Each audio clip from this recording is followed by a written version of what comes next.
Xin chào tất cả mọi người. Hôm nay thì Hằng sẽ dẫn mọi người đi tham quan khu vườn của Hằng gồm gần 40 loại rau củ quả trái cây, rau thơm. Nghe thì có vẻ rất là nhiều đúng không? Nhưng mà mỗi loại thì Hằng chỉ trồng từ 2 tới 5 cây thôi. Có một số loại thì Hằng trồng khoảng 9 đến 10 cây, nhưng mà những cái loại cây nào mà Hằng và chồng Hằng thích thì Hằng đều cố gắng trồng xuống đây và kiếm chỗ để trồng nó xuống. Thì bây giờ xin mời mọi người cùng bắt đầu nha. Mình sẽ tour cho mọi người xem cái quang cảnh, cái tổng quát của cái vườn cây nhà mình. Sau đó thì mình sẽ đi vào chi tiết nha. Vừa rồi là vườn trước, còn đây là vườn sau. Đó, đầu tiên là cái khu thảo dược của mình thì sẽ có cây bạc hà. Bạc hà thì mình có hai loại, một cái loại bạc hà bình thường mà mình hay ăn bún hay này nọ đó. Còn cái loại thứ hai đó là người ta gọi là chocolate mint, tức là cái bạc hà nhưng mà nó có thơm của sô cô la. Đó, đây là cái cây rosemary, loại nó để cho của Ý đó, để mình ăn những cái loại seafood hay là ăn cho mì Ý này nọ. Còn này là lemon balm, thì tiếng Việt là họ gọi là tía tô đất. Thì cái này nó làm trà, có tác dụng là giúp cho mình tinh thần mình thoải mái, tinh thần mình thư giãn, mà cũng để cho những người mà bị dư cân hoặc là bị tiểu đường mọi người thì uống cái nước của cái cây này rất là tốt luôn. Đó, mình có cây hoa lavender. Rồi đây là hoa cẩm chướng mà mình đang trồng này, rất là thích luôn. Đây là rau răm, mình rất là mê rau răm, ăn với bún bò Huế rất là ngon. Đây là cây quế. Đó, mình cũng có một dàn quế nữa ở phía xa kia. Đó, lát mình sẽ cho mọi người xem. Đây là cái dàn xà lách, rau xà lách thì đủ loại luôn. Đó, nó rất là tốt luôn, và mình cũng đã ăn rất là nhiều. Và lát nữa đây thì mình sẽ thu hoạch xà lách này để mình cho bạn của mình. Và đây là giống cây đậu Hà Lan. Hà Lan này thì mình ăn vào lúc nó còn non đó mọi người. Có rất là nhiều loại đậu. Thì cái đậu này thì mình chỉ ăn mà lúc nó non thôi. Ăn sống cũng được mọi người, xào tỏi cũng được, rất là ngon. Mình thì mình thích xào tỏi, chồng mình thì lại thích ăn sống nha. Đây là chậu dâu của nhà mình nè. Đó, mình cũng đang trồng một vài cây thôi, không có nhiều lắm, mà ăn cũng phải được 50-60 trái rồi đó. Đây là cái dải cải ngọt. Đó, mình cũng đã ăn cũng rất nhiều rồi, và lát nữa mình cũng sẽ thu hoạch cái này để mà cho bạn mình bớt. Đây là hai cây dưa leo của mình. Đó, tiếp theo sẽ là một loạt những cây ớt đủ loại. Cây ớt này thì là ớt ngọt, nó bự, màu xanh, mà nó không có vị cay, mà nó rất là giòn. Mọi người có thể xào lên ăn hoặc là nướng cũng được nữa. Cây này là cây ớt chuông nè mọi người. Đó, ớt chuông nó cũng đang ra hoa, ra trái nè. Đó, hai cây ớt chuông, một loại đỏ, một loại màu xanh. Cái này là cây ớt rất là cay luôn. Mình có ớt Mỹ, rồi ớt Mễ, ớt Việt Nam, ớt Thái Lan, ớt tùm lum ớt luôn. Tại vì chồng mình là một tín đồ ăn cay. Đây là hai cây cà tím của mình. Đó, đây một cây và đây một cây. Đó, cái cây này thì nó là dài, nó sẽ ra có một trái đây nè. Đó, trái này thì nó là dài, màu hơi tím mà tím đậm chút xíu. Còn cái này là nó sẽ bầu bầu, nó ra màu đen. Đó, nó đang ra hoa rồi. Đó, chuẩn bị nó sẽ có trái, nó sẽ hình là nó như vậy. Đó, Black Beauty. Đó, trái nó màu đen, cà tím mà nó ra màu đen. Đây là ba cây đậu bắp của nhà mình. Đó, như nó ra bắp rồi đó mọi người, nó ra bông mà bắp rồi nè. Đó mọi người thấy không? Đó, bên này cũng vậy ha, ra bông mà nè. Đó, mình có 3 cây thôi, mình trồng thử. Này thì đây, đó, ra nè. Đó, trồng thử tại vì năm đầu tiên á. Cái dàn này á, dàn cà chua. Cà chua mình có đủ loại luôn, cà chua vàng nè, rồi cà chua bi nè.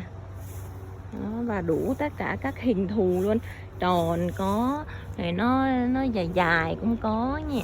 Đây cái này, đó cái hình rất như cái lồng đèn với mọi người. Đó, mình cũng tỉa rất là nhiều lá lắm luôn á, nó đang ra đó mọi người. Còn cây này quá trời luôn, quá trời cà chua luôn. Đó, hình này thì nó giống như là hình trái tim vậy mọi người. Coi đó, như trái tim luôn. Đó, cái này là màu đỏ. Đây, quá trời quá đất. Đó, wow, mình đã tỉa rất nhiều, cây này cũng tỉa quá trời tỉa, ngày nào cũng đứng tỉa lá đồ thôi. Đó, quá trời luôn. Cà chua, chồng mình rất là thích ăn cà chua nên là lúc mà đi chợ thì mua nó 3 cây thôi, mà bây giờ tổng cộng phải 10 mấy cây mọi người. Đây nó sắp chín đó mọi người. Rồi trái này, trái này to bằng cả lòng bàn tay luôn á, to quá trời to, mà trên này cũng quá trời nhiều luôn mọi người. Đó, còn lại này nó đây, nó dài dài, nó nhỏ dài dài vậy thôi.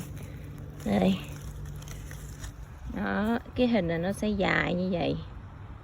Đó, Roma. Đó, đường nào rồi cũng tới Roma. Đây cũng là một loại hình thù cũng kỳ khôi nữa. Đây thì nó là màu hơi cam cam đỏ đỏ, chứ nó cũng không có phải là đỏ quá. Đó, cũng đang ra bông rất là nhiều. Đó, quá trời rồi.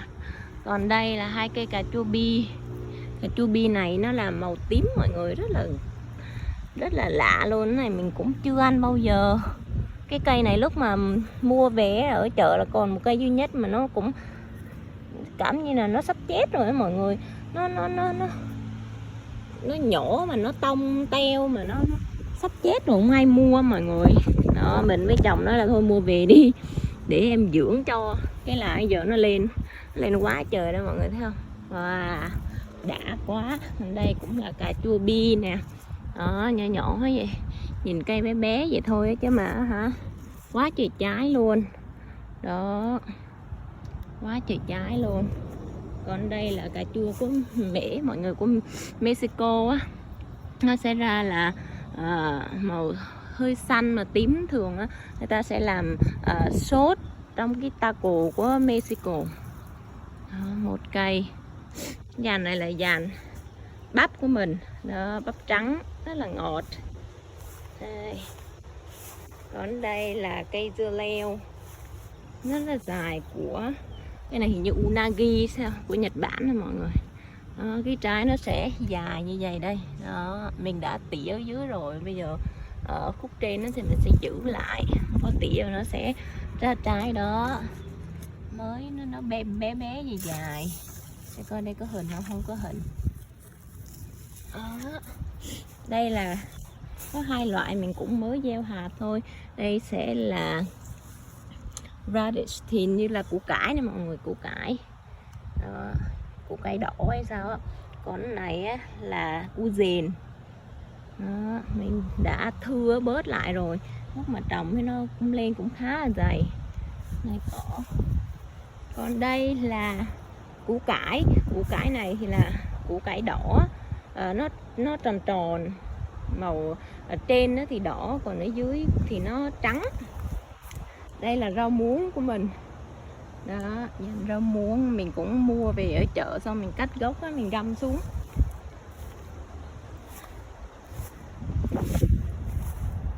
Đây là cây sả yêu thương. Lúc mấy mua thì chỉ có một nhánh nhỏ xíu vậy thôi mọi người.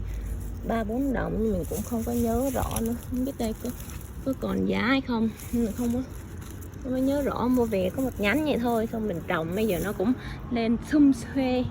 Đó. Còn đây là cái vườn rau trái mùa, bây giờ là mùa hè. Cái vườn rau này là đáng á, nếu mà đúng của nó là trồng vào vụ thu đông mọi người, lúc trời lạnh lạnh á. Con này mình trồng cũng đợt hè rồi nhưng mà nó cũng rất là bất ngờ, nó lên rất là tốt. Tại vì ở cái khu vực này á, buổi sáng với trưa thì nó được nắng, nó bị che mọi người, với cái dàn này nè, nó nắng thì sẽ ở phía đằng kia, nó sẽ che cái khúc này, thì ở khúc này nó chỉ được một phần nắng thôi, cho nên là không quá nóng.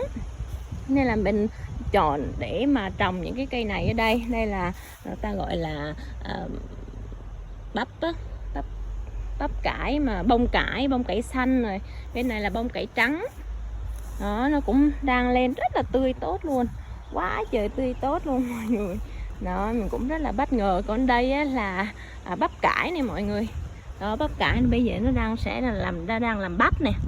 Đó, đang làm bắp mà mình thấy rất là thích thú luôn mọi người, thấy rất là vui luôn á. Đó, có một vài cây nó ngủm củ tỏi, nhưng mà có 2, 4, 6, 8, 10, 11 cây. Trời ơi, 11 bông thì cũng nhiều rồi. Nên là cái năm đầu tiên mình trồng, cho nên là mình sẽ rút kinh nghiệm để mà trồng những cái lứa khác á, những cái mùa mà đúng mùa của nó thì hy vọng nó sẽ tốt hơn. Còn cái này là cái loại cũng nó sẽ hình thù như bắp cải mọi người, như bắp cải tí hon, nó bé chỉ hình vậy thôi đó. Đó, nó đang lên này, rất là tốt luôn. Đó, nó sẽ lên, và lúc mà nó lên cao chút xíu á thì cái trái nó sẽ dính vào cái cây, cho nên là sợ nó té, cho nên là mình găm cái cây nó dậy, nó giữ nó. Còn đây là khu vực cải tím, khu vực hành tím mọi người, hành tây đó mà màu tím. Để mọi người có thể thấy cái màu của nó này, màu tím này. Trời ơi, nó to quá trời to luôn mọi người. Đó, dự trù là cũng sắp thu hoạch được rồi đó. Đó, trời ơi, quá trời to luôn. Mọi người thấy không? Đó, một nắm tay của mình luôn đó. Đó, quá trời bự luôn. Đó, chồng mình thì thích ăn hành tây tím hơn là cái loại màu trắng, nên là mình trồng. Ở đây là khoai tây này á. Đó, mình cũng đã vun gốc nè, một số thì mình vun gốc, một số mình trồng lúc mà nó rất là sâu, khoảng là 20 đến 30 cm ở dưới đất rồi, cho nên là nếu lúc mà nó lên cao như vậy thì mình cũng không có vun nữa, thì trái nó sẽ ra ở dưới, củ nó ra ở dưới. Còn đây là mấy cây cà rốt của mình. Đó, mấy cây cà rốt này mình cũng năm đầu tiên trồng, cho nên nó cũng chưa có nhiều kinh nghiệm để trồng lắm. Đó. Và đây là dàn thanh long của nhà mình. Đó, thanh long này mình mua một cái nhánh này ở chợ, xong rồi trồng, bây giờ nó đã lên được mấy nhánh rồi. Đó, rất là tươi tốt. Đó, còn mấy cái nhánh này, cái này là nó là màu trắng, còn cái cây này là màu đỏ. Đó, thanh long.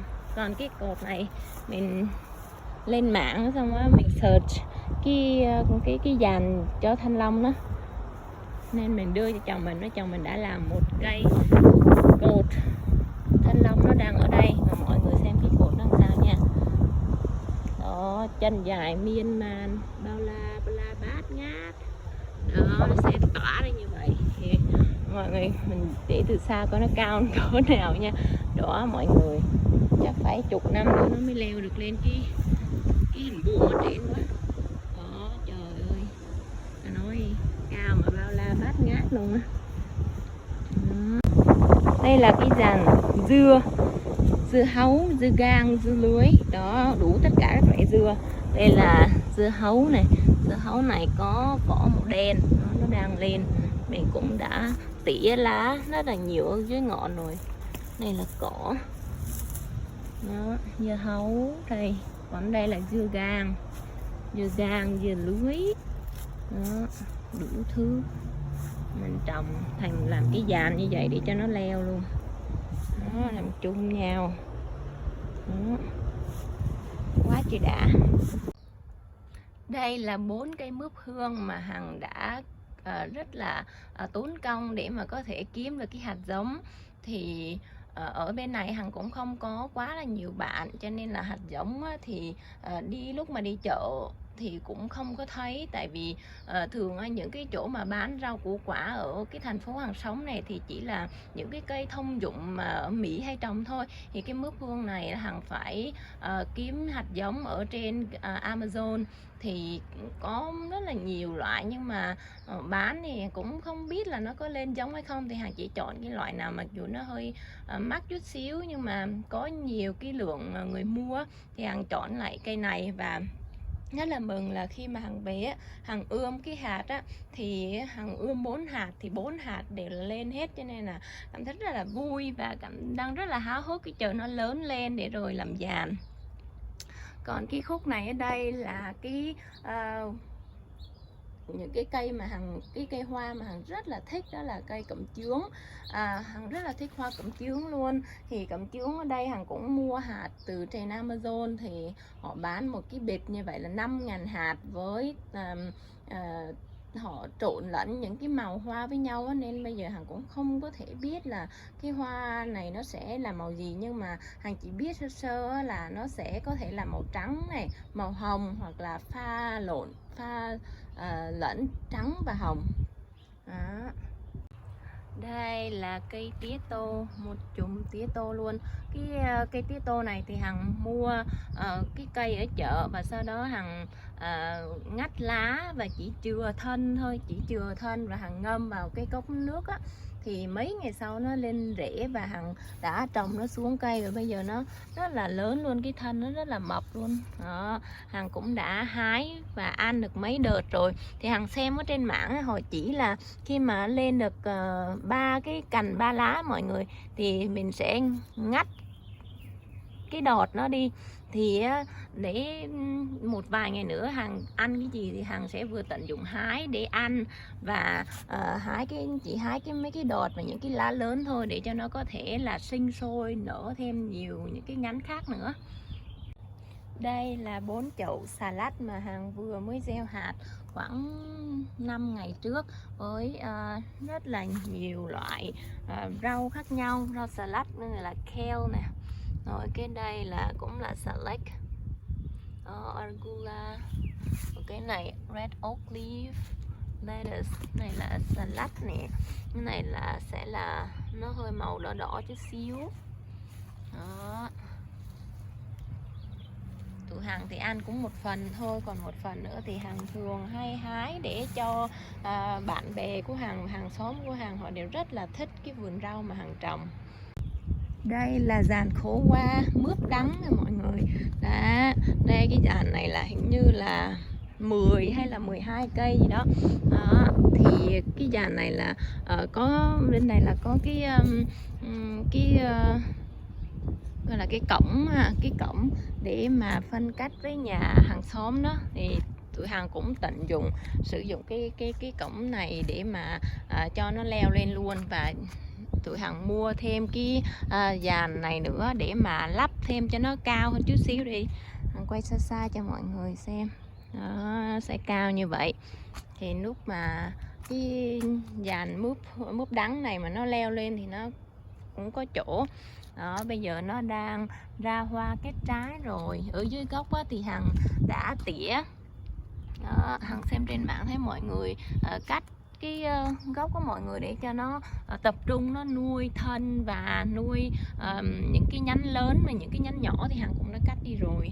Cho nên là mong là cái đợt này sẽ có thật là nhiều khổ qua để cho mình ăn, và cũng như là để tặng hàng xóm hoặc là bạn bè của Hằng.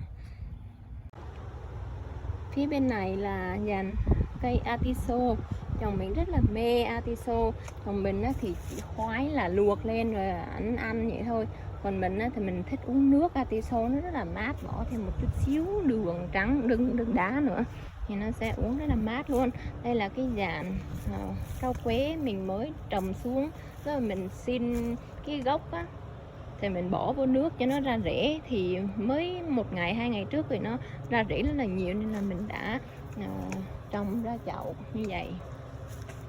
Đây là những cái loại cây rau thơm của Ý. Đây, mình không có biết gọi tiếng Việt như thế nào, nhưng mà tất cả những cái loại này á, là rau thơm của Ý, mọi người, rất là thơm luôn. Đó, rất là thơm, mọi người đụng mà một cái là nó thơm mà hơn cả nước hoa nữa mọi người, rất là thơm luôn. Rồi mía đây. Cái dàn mía này là cái dàn mía mà mình thích nhất luôn mọi người, mình rất là mong chờ luôn. Tại vì lúc mà mình đi xin á, thì mình xin của nhà anh bạn mình, thì ảnh chặt cho mình mấy gốc thôi, xong mình cứ chặt nhỏ mấy khúc nhỏ như vậy này, xong mình găm xuống, và bây giờ nó đã lên những nhành nhũa đây. Trời ơi, trời ơi, nhìn mà rất là hạnh phúc luôn mọi người. Đó, cái này nhìn cũng đang xanh này, nó sẽ lên mầm đó mọi người. Đó, những cái cây cỏ dại này mình sẽ nhổ, mình cũng nhổ lâu lâu mình nhổ mà cũng rồi, cỏ nó cứ lên thôi. Cái gì rau ria mà nó mọc như cỏ thì hay biết mấy. Đó, nó lên đó, cái cây nào nó cũng lên mầm đó mọi người. Đó, bạn thấy không, này cũng lên mầm đây, mọc xanh tươi luôn á mọi người. Đó, mình rất là hy vọng, rất là mong chờ luôn. Mấy tháng có ăn cũng được, nhưng mà nhìn đây mình khoái lắm.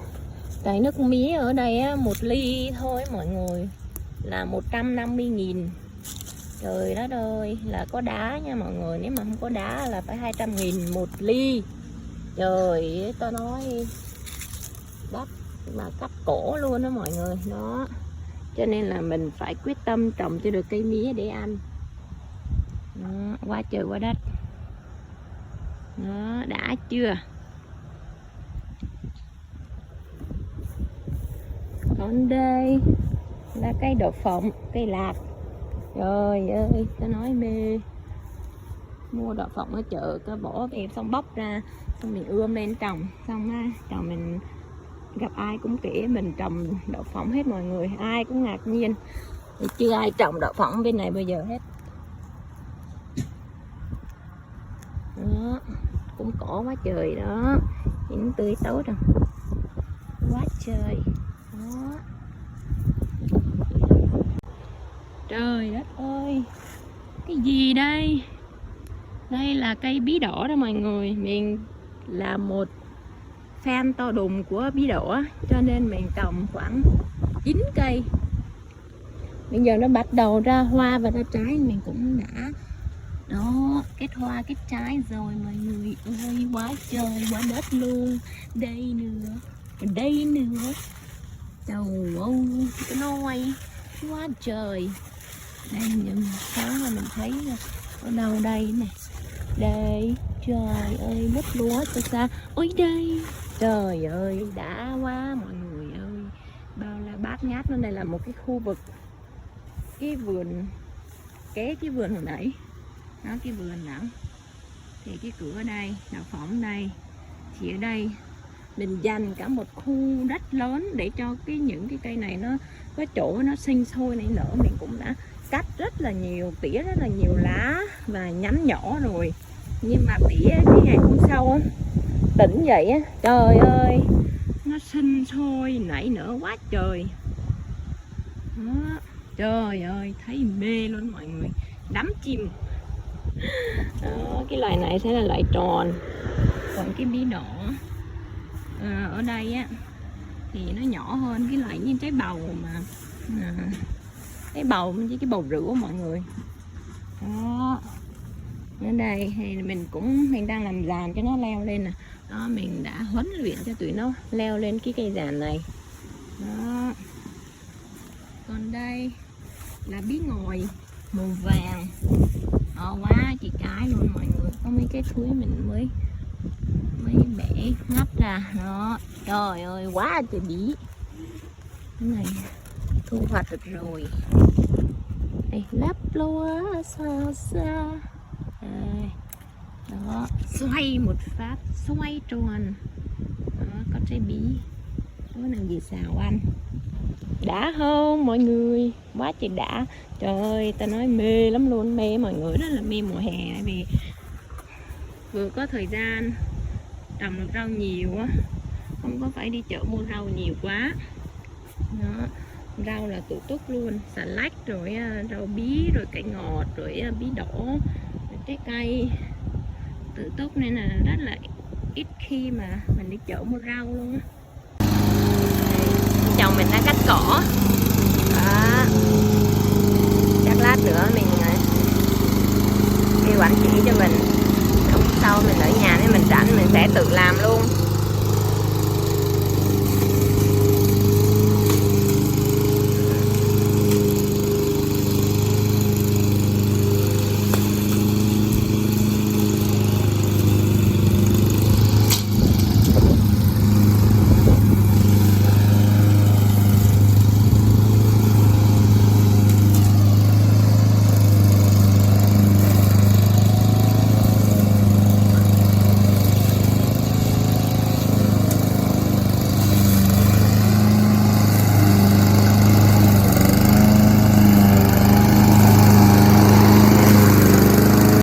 Cảm ơn tất cả mọi người đã xem clip này của Hằng nha. Và nếu mà mọi người thích clip này thì mọi người hãy nhấn thích này, chia sẻ và đăng ký kênh giúp Hằng nha. Và xin gặp lại mọi người trong những video clip tiếp theo. Bye bye.